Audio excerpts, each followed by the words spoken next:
Welcome back, everyone. We are excited for another episode of Securing the Future podcast. As always, I'm your host, Jesse Meadors, and my trusty co-host, Ramin Lamei. What's up, everyone?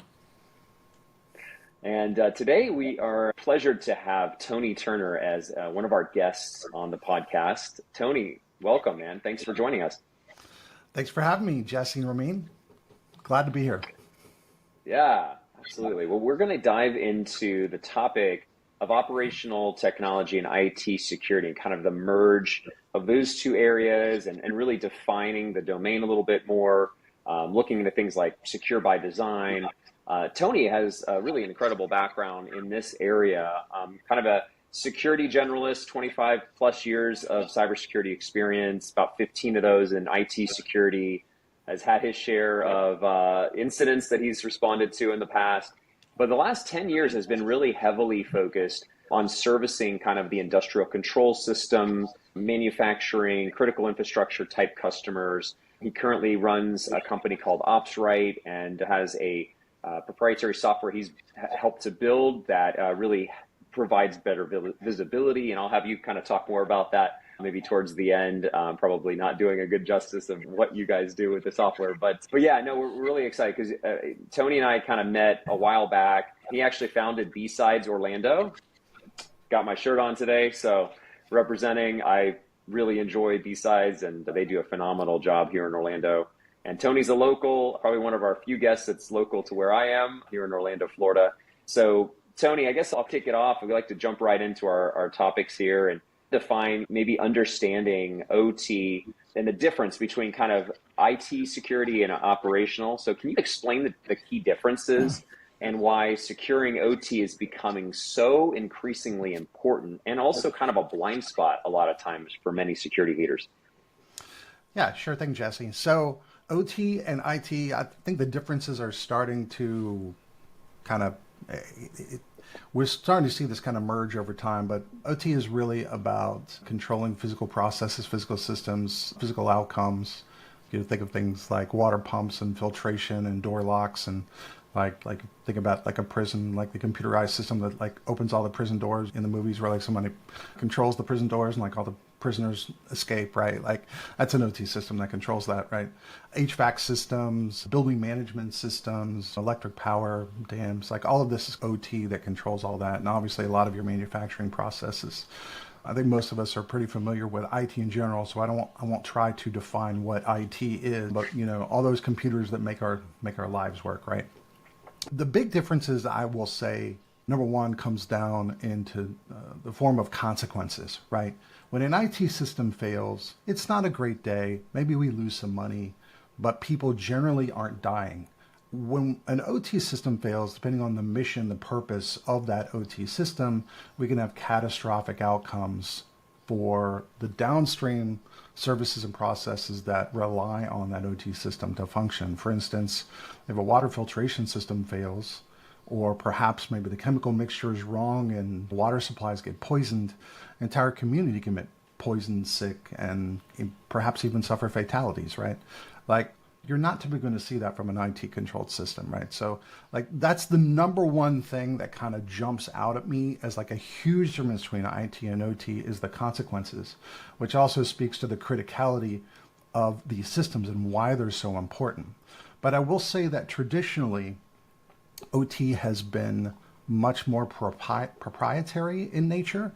I think that's starting to change. We're starting to see a reduction and kind of normalization of the protocols and technologies in place as we start connecting more and more systems to IT and that kind of digital transformation of OT over time.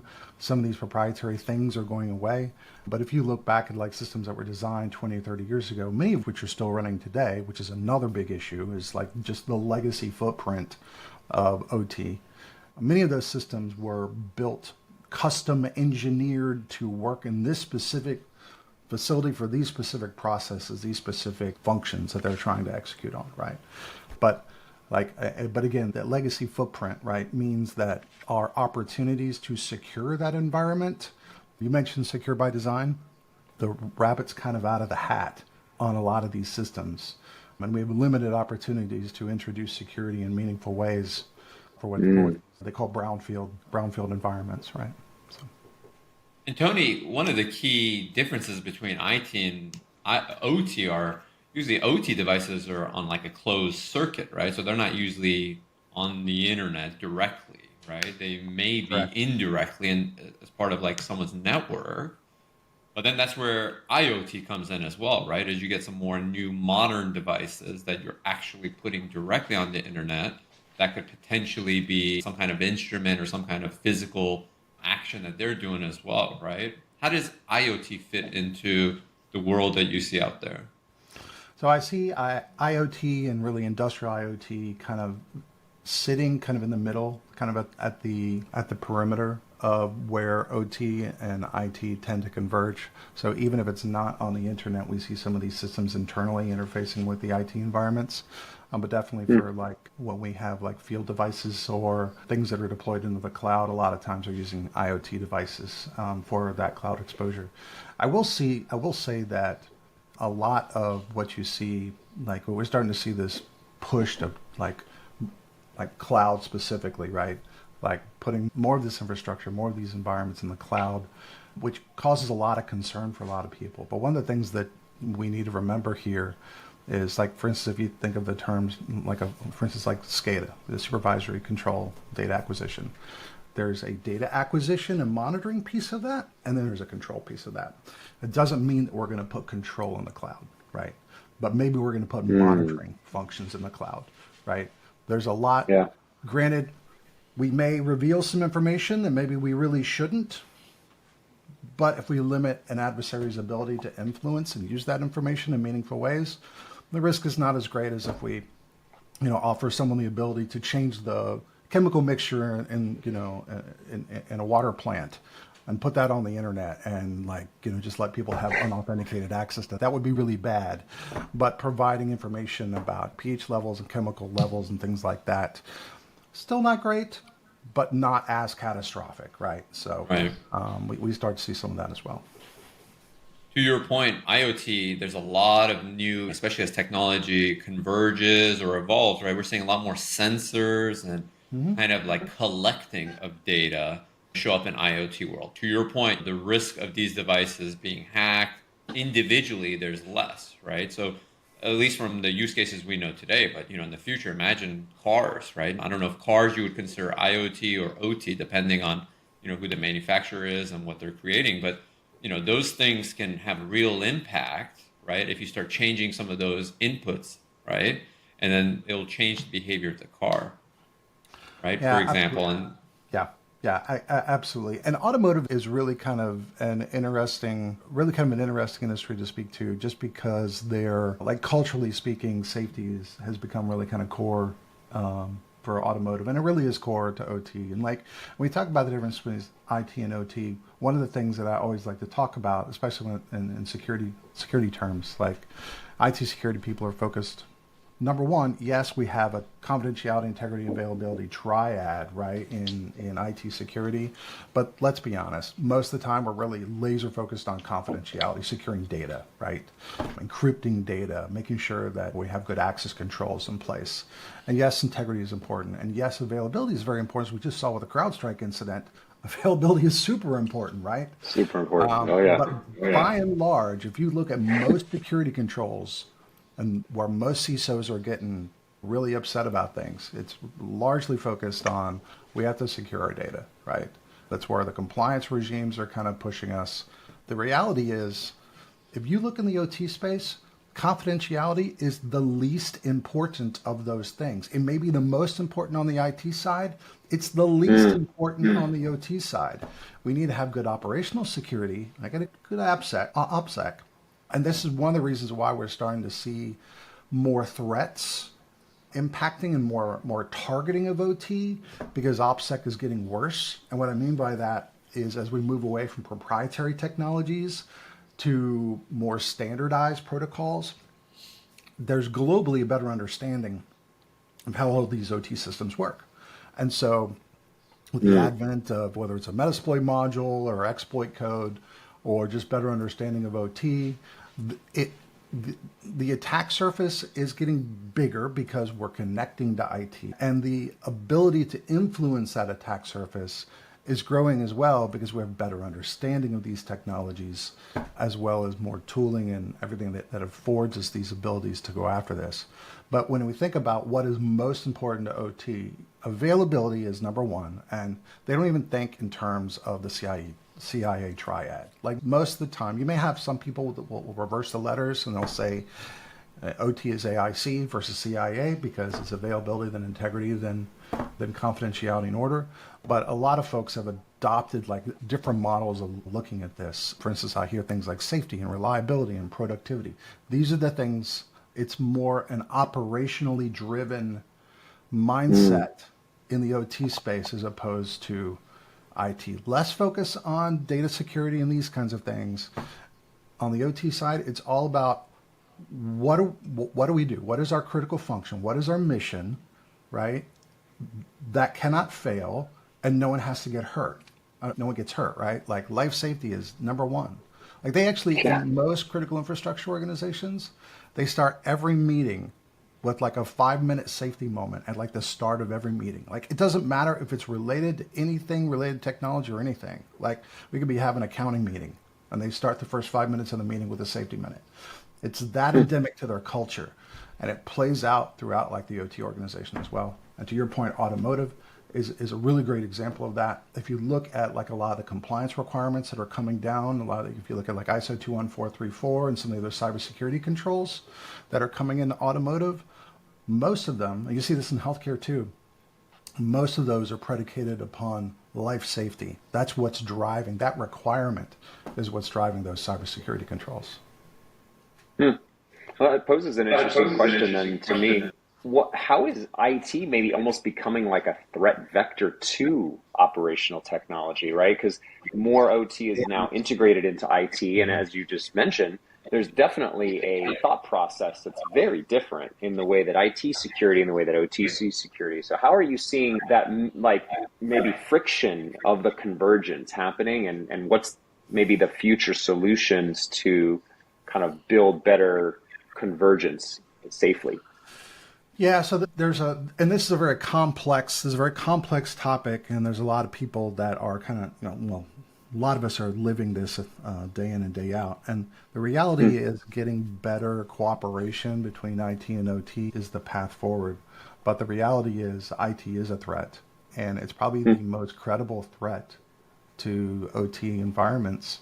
Think about the scenario where very common IT security issue where someone gets phished and a machine gets compromised. Okay, one of the things that like I've had a lot of conversations with people around this whole topic of like security awareness training and the effectiveness of security awareness training, and my personal thought is it's a good thing to do, but I tend to take an assume failure or assume breach stance on pretty much anything and everything that I do, and I assume that someone's going to click the link. Like, yeah, we might do great training. Maybe only one person clicks the link instead of 10 people click the link, but someone's going to click the link. Someone's going to get compromised. Yeah. What now, right? And so now Right. I've turned an extra, essentially, a malicious insider threat, right? Now they're inside my environment and they can do things. Well, what can they do? Like, if they can pivot into the OT environment from the IT environment, we have a problem, right? And this is where things like good access control and network segmentation and things like domain trusts, like OT really should not be using the same domain that IT uses. And if they have a separate Active Directory domain, we need to have a one-way trust in place there, not a bidirectional trust. Like we really need to think about like the movement, like trust directionality and data movement. By and large, most of the time, we want data to come out of OT into IT because we need it for monitoring, right? Right. Management needs this information, right? Like I'm not saying there should be no connectivity at all ever. That would, in a perfect world, everything would be completely air gapped. But I think most of us that work in this space know that the air gap is a lie. And every time you think that you have an air gap, you find that there's some kind of secondary connection that kind of breaks that gap, right? But if we can manage and control that flow of information, that provides us a lot of opportunities to say, you know what? IT's a mess. We get it. It's fine. But even if you get compromised, you can't hurt me, right? And that's kind of the stance that we need to take. When we're building these OT environments, we almost have to treat IT just like another internet. Sure. So thinking about the advances now that we're starting to see in the ability to automate things, right? Like we've never been able to do before. And to me, I always get concerned, like, what if one little thing is off, right, on your automation and you're missing something? How do you see that role of, like, we call it AI, right? Like really advanced machine learning. How do you see that now affecting kind of the OT, maybe even being able to solve some of the problems between OT and IoT? Is there anything there that you're seeing coming up? Yeah, so and this too affects, and I'm going to get to your question in a minute, but I want to speak to this as it relates to Sure. security controls because I think it's important for us to think about how we secure these environments, right? More active and automated security controls that take actions on our behalf without human interaction, that's acceptable on the IT side of the house because we can tolerate a certain degree of failure. We have zero tolerance for failure in these OT systems.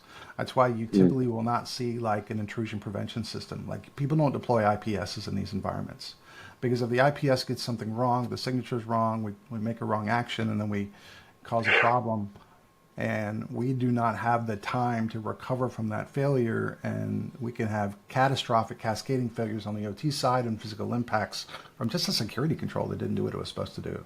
But again, Wow. going back to the CrowdStrike issue, right? We had multiple like engineering workstations and HMIs, Windows-based systems in the OT environment that were impacted by this CrowdStrike issue. This is an IT managed product, right? That created impact in the OT environment. I don't care that it was a security product, right? That is meaningless to me from the standpoint of understanding like that kind of connection between the two and how that creates some challenges for us. But I think you had a bigger question there, and I think I missed the first part of your question. You mind kind of No, it's restate the okay. question because I I think was just curious if you're seeing, I think you answered a lot of it actually. It sounds like if we do integrate AI into anything oh in the yeah, OT AI, yeah, space, it's got to be specific to maybe a couple, only a specific domain area, but like there's certain domain areas that just are not ready for anything like that because of the potential for catastrophic events. But maybe could there be some segmentation where you separate it and this now kind of we run this AI in this part of the environment to help improve X, but this other area is completely separate. I don't know. Is that something you're seeing happening? yeah. I mean, we're certainly seeing opportunities for AI to solve many of our challenges for us, but there's also a lot of trepidation around fully automating these processes without a human in the loop, right? The reality is when we talk about like the scalability of some of these challenges, especially when we get into like kind of our green energy infrastructure and kind of expansions from solar and wind and some of these other things, electric vehicle charging infrastructure, this is creating dramatic expansion of our grid infrastructure, right? And in many instances, many untrusted elements, right, that are coming into play. You talk about IoT. There's often a lot of IoT in your EVCI infrastructure. Think about your Tesla chargers and all this, right? Like all that infrastructure that's coming into play. And many times, some of this infrastructure is managed by third parties, and we have untrusted assets that need to connect with us and do things, and all that comes into play. And like when we think about things like demand patterns, like energy demand patterns based off of weather conditions or time of year or some of these other factors, this is a really good opportunity for AI to help us to do some really sophisticated modeling to understand, like, for instance, like electricity demand, right? Like electricity demand is not static. It changes, and there's a lot of other factors. And we need sophisticated systems to do modeling and help us understand these things. But so too is the potential for manipulation of that data, manipulation of those models. And so if we're automatically changing, like spinning up and spinning down electric power generation and transmission based off of our projected and predictive demand based off of AI modeling, what happens when that AI model gets tainted and then we don't produce enough electricity? What happens then, right? Is it just Yeah. we don't have enough, there's no power at the Tesla charger, or is the manufacturing facility next door going to suffer a brownout or a blackout, right? Like how does all that work? What are the decisions that we're actually making using AI? How do they influence us? And I do a lot of work in the secure by design space, and I'm a strong advocate for a methodology out of Department of Energy called cyber informed engineering. And one of the core principles in CIE is around planned failure, right? Like we have to assume that failure is going to occur. How do we plan for that failure? How do we fail gracefully? When over reliance on digital systems creates risk for us, do we have the ability to fall back to manual operations? Think about the ransomware threat, right? Like if I have a computer control process with no ability to run it manually and it gets ransomware, what do I do now?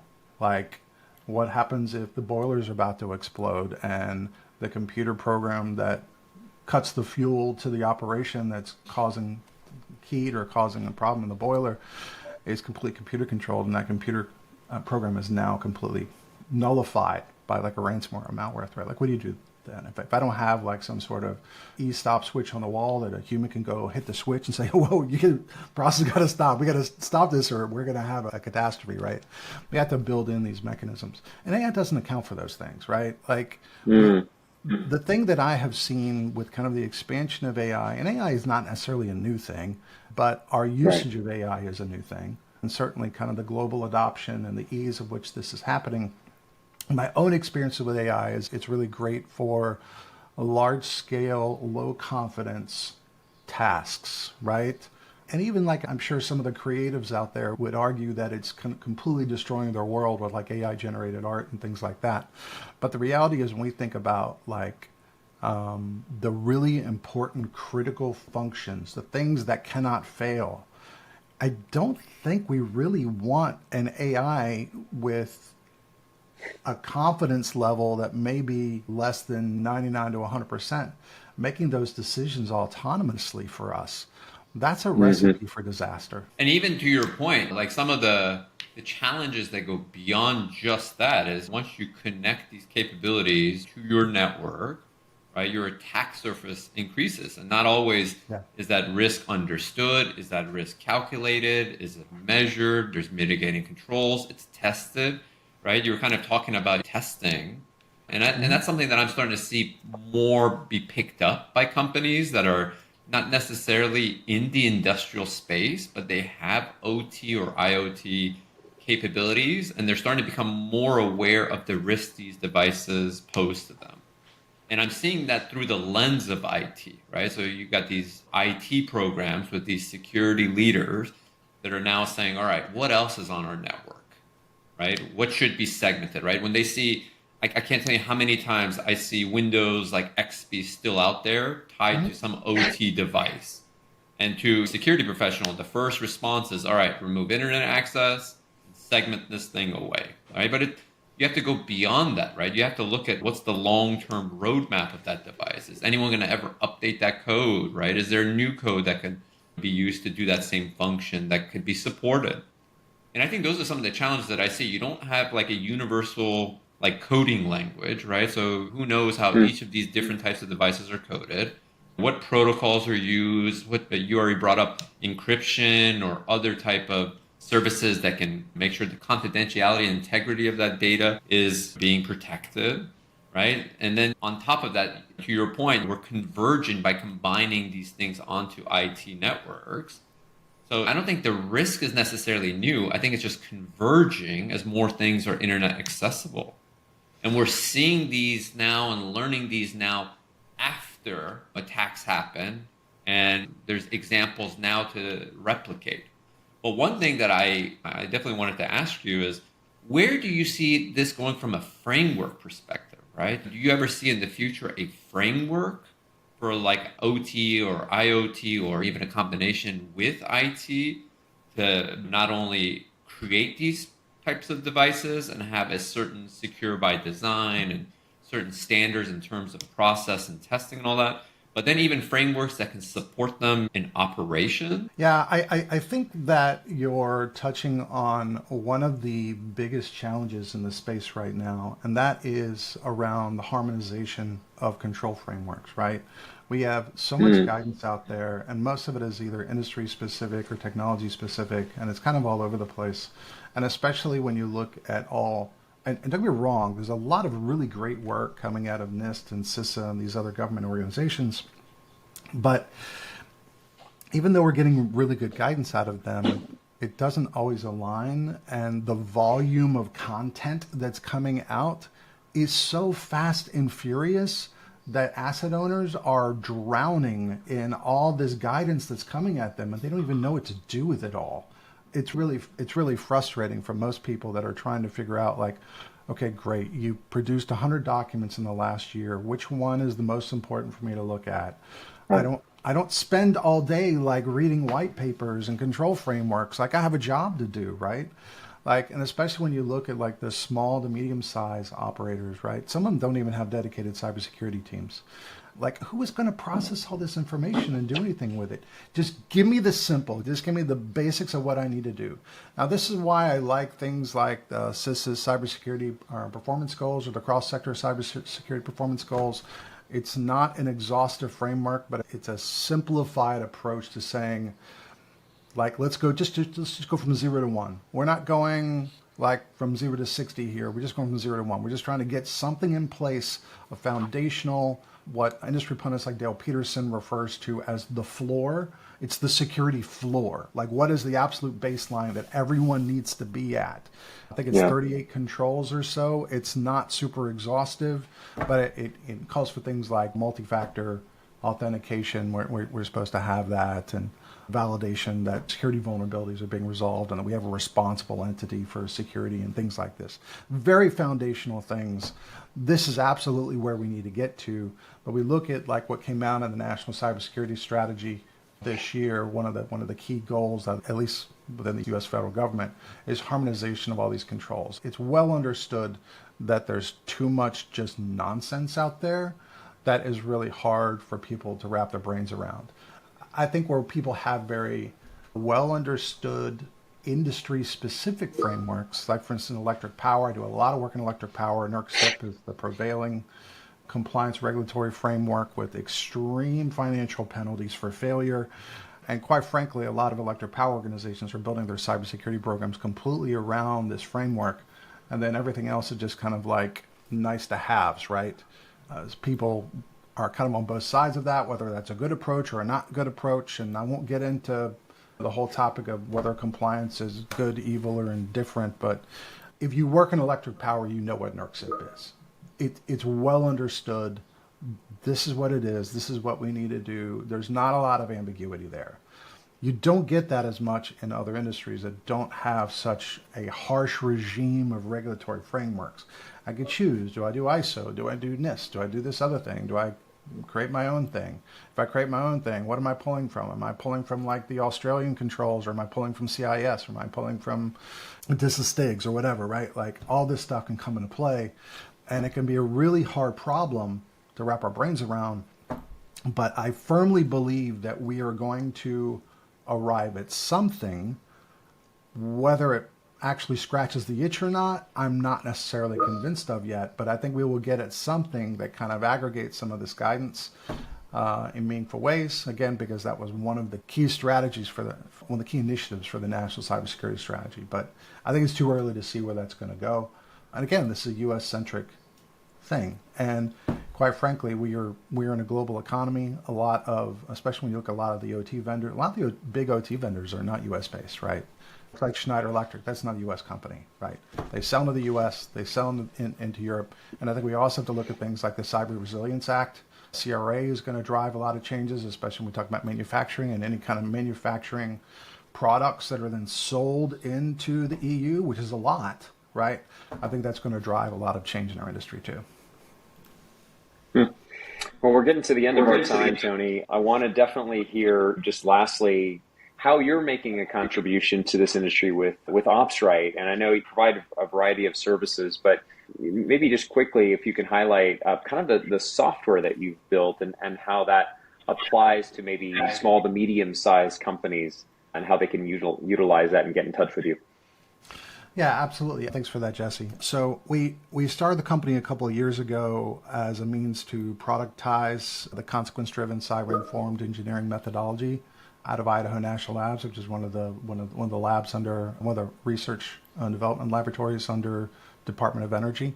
And we were trying to tackle this kind of big problem of understanding, like, okay, let's look at these OT environments, let's identify the consequences of failure, let's figure out what's important, identify the critical functions, and all the things that go feed into those critical functions that create risk for us. And that's precisely what we have built. So what we have built is a software solution that provides very comprehensive cyber asset context through the form of dependency management and dependency mapping. So a lot of times we talk about dependencies. We're talking about like software dependencies, and I do a lot of work in software supply chain and SBOM, and wrote a book on the topic. So it's certainly something I talk about a lot, right? But that's not what I'm talking about here. When I say dependencies, I'm talking about all the things that go into your critical function. Think like business continuity or business impact analysis, right? Like, I have a mission, a reason why my company exists. What are all the things I need to do the thing? And assets are part of it, systems are part of it, but so are people. So are resources. Power coming out of the wall, chemical supply for my chemical treatment operation in the water facility, right? What happens if I don't have any more chemicals to treat the water? Well, then I can't treat the water, right? I got power, I got to have water, I have people, I have to third parties, I have other processes, I have other functions, enabling functions to support my critical functions. So we do all that mapping and modeling to provide a cyber asset context to help organizations figure out, like, what should I be working on? What are the biggest risks in my organization? And map it all back in a more business friendly way of kind of looking at the risk management process. So you can find us opswright.com, OPSWRIGHT.com. I'm very active on LinkedIn. You can follow me there. I'm very easy to find. You can reach out to us there. We are in a closed beta currently, so the product is not GA yet. We are in a closed beta. We have active beta participants, both from asset owners and engineering firms that we're engaged with. We are largely focused on critical infrastructure, but the way we build things, it would be applicable to other environments as well. But feel free to reach out and get in touch, and happy to walk you through it. That's great. Well, Tony, thank you so much. This was very informative, very helpful, and wow, yeah, I mean, just like so many different areas I saw crossover with. So we really appreciate your time. Thanks for joining us on the show today, and we hope your talk can really help in securing the future for many of those out there that are listening. Have a great rest of your day, and thanks so much. All right, thanks, Jesse.